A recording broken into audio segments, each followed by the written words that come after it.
Mark Hunt once competed for an interim championship at UFC 180, but 3 years removed from his last fight for the promotion, he questions what was truly on the line for him in that title fight.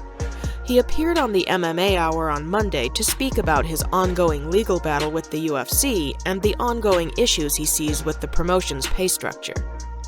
"I don't like watching UFC or fighting in general because I know what it's like at the top. I know what they're fighting for, which is nothing. They're fighting for nothing.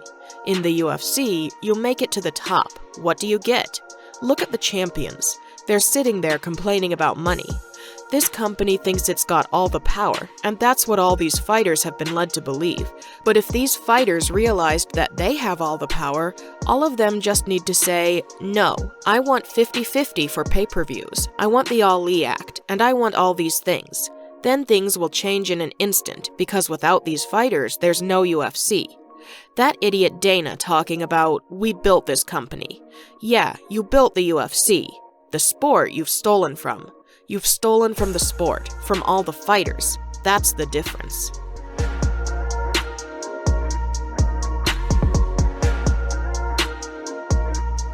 During a recent livestream on his YouTube channel, Michael Bisping was asked by a fan, "Have you seen Brendan Schaub's stand-up?"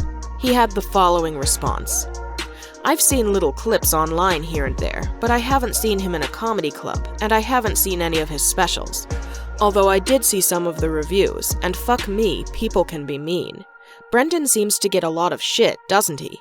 I don't know why, he's a very nice guy. All of my interactions with him have always been very positive. And yeah, he's a little conceited and whatever, but aren't we all?"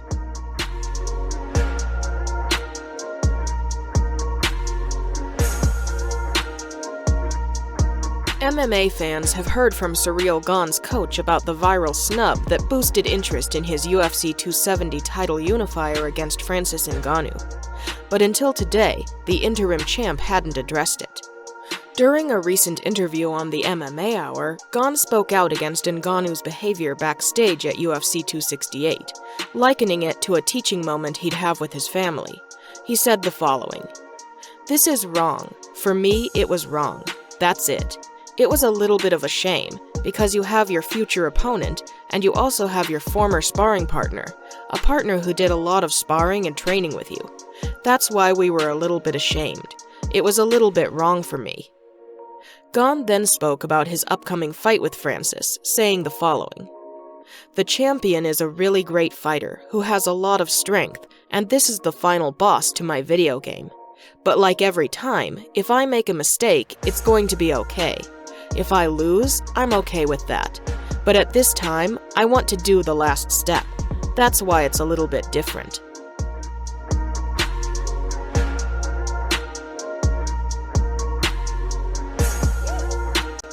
The Sean O'Malley takeover may have to wait another year. O'Malley stated on a recent episode of his podcast that his appearances in 2022 could be limited as he recovers from a thumb injury suffered in his recent win over Julian Paiva at UFC 269 in December. According to the official list of medical suspensions, O'Malley could be out until June pending clearance from an orthopedic doctor. "I can't fight March 5th, it's too soon. And I don't think they're having a Vegas card in April, so I might not fight for a while. I look at it one way. If I don't fight until June or July, it just gives me time to get better and improve. I haven't been able to train since my fight. I've had a fractured thumb since my fight. I haven't been able to train, so I haven't been able to improve since the fight until now.